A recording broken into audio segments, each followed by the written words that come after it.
Здравейте на всички! Преди мъничко успях да изгледам едно интервю с Ани Цолова за прекрасната медия Дарик Радио по повод казуса, сега не знам каква по-точно дума да използвам, за да бъде коректна, отстраняването, напускането, пиенето на кафе в грешна чаша на Мария Цънцарова. Извинявам само, че съм леко настинал и гледам различни коментари на, мога да ги нарека, познати, приятели из Фейсбук, за това как госпожа Мария Цънцарова всъщност е, как да го нарека, един апотеоз на свободната журналистика. Тук не искам да се размивам, но ми става много интересно. Ани Цолова записа си даже на парче хартия какво тя каза по повод, още в началото на интервюто, по повод отстраняването на Мария Цънцарова, за това, че хората или будната, някоя част по-скоро будна общност в България, тази, която се е събудила, евентуално будистите, затварям кръга на шегата, заглушаването на медиите ограничава тяхната свобода на избор. Тук госпожа Цолова леко се подхили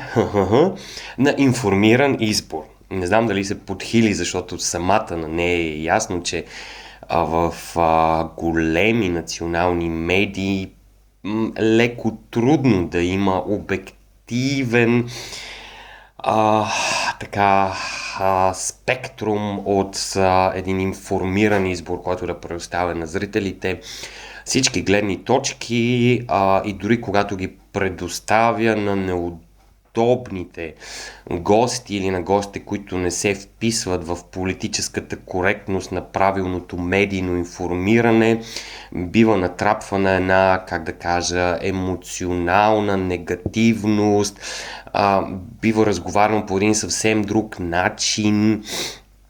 задават се други въпроси, тонът е леко по-агресивен, тогава така наречените журналисти се чувстват едва ли не критически настроени, при положение, че айде да ползвам за един пример Валя Ахчиева, те не са Валя Ахчиева да са направили сами едно цялостно разследване на фактите,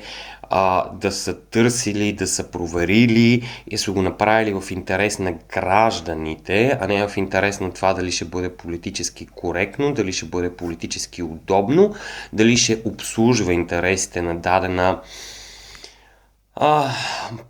айде да го речем дадено обществено мнение и след това, когато се случи така, че окей, ние негласно толерираме едно определено обществено мнение, една политическа партия, се явяваме с някакви чаши в медиен ефир, след като медията трябва да бъде свободна за абсолютно всякакви мнения, да им дава гласност и да може да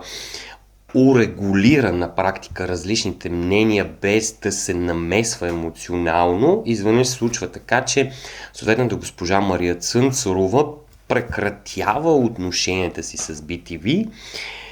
и тогава някакви хора излизат на протестно кафе, редица приятели и познати споделят в Фейсбук, едва ли не кой отстрани Мария Цънцарова, това е удар про гръбнака на свободната журналистика.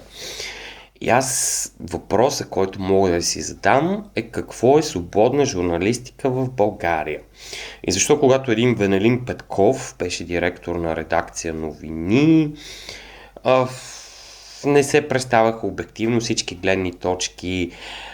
защо един Антон Хикимян изведнъж излезе от BTV с политическа кариера, защо един Николай Бареков излезе от телевизия 7 дни и TV7 или както да се казваше там, с една готова политическа кариера и повечето ли се ориентират в политиката или след това отива в някакви други медии и изведнъж казват окей, аз работих в съответната медия Хикс 5 години, 10 години, обаче не бях съгласна с принципите на работа там.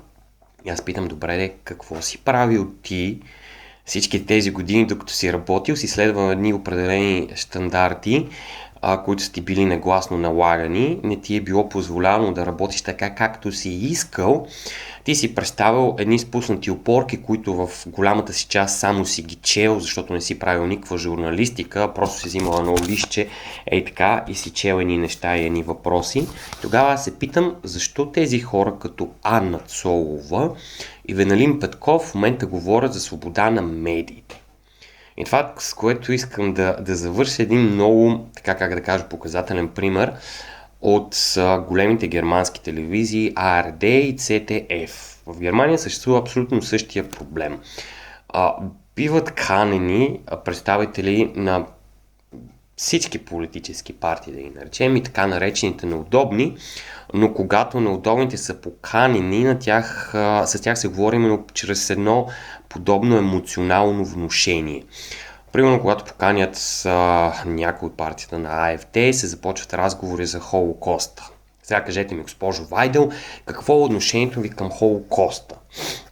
И изведнъж в така журналистическия дискурс, не само в България, се намесват едни теми, които съответно налагат интерпретация на госта към едни различни контури. Докато други гости от други политически партии биват канени, с тях се дискутира съвсем нормално, понякога леко критически, определени теми, които в момента са актуални в обществото, и с тях се говори по един нормален начин. Цялото това медийно говорене днес все повече кара младите, не визирам Gen Z, така наречената генерация Z, да се ориентира към други източници на информация, които от големите медии или така свикналите да работят и да получават информация от големите медии се определят като конспиративни теории. Например, Европейския съюз се опитва по всякакви начини да ограничи платформата на Илон Мъск, защото оттам ние не се информираме, а получаваме само някакви конспиративни теории, да се ограничат, например, руските телевизии като RT, Deutschland, разбира се, там имаше доста пропаганда, но имаше неща, които по други телевизии не ги показват. И просто се създаде едно мнение, което да бъде политически коректно, как го беше казала Анна Цолова, заглушаването на медиите ограничава тяхната свобода на избор, т.е. свободата на избор на всичките потребители, на всичките зрители. Но на зрителя трябва да се даде и за него трябва да се създаде такъв продукт, един така да го нарека балон, който да бъде конформистски балон, да се разглежда определени идеи от определени принципи, от определени гледни точки, и всичко, което не попада в този балон, на практика просто да не влезне. Когато ти работиш за балона и си окей с това нещо, ти си един свободен журналист. Изведнъж обаче, когато други сили решат да се намесят в същия този балон и имат малко повече влияние, изведнъж ти приел негласно всичкото това балонстване, казваш: чакайте сега. Тук имаме принцип на дискриминация и лишаване на медийна свобода. И се чудя какъв парадокс може да бъде това и как да кажа, с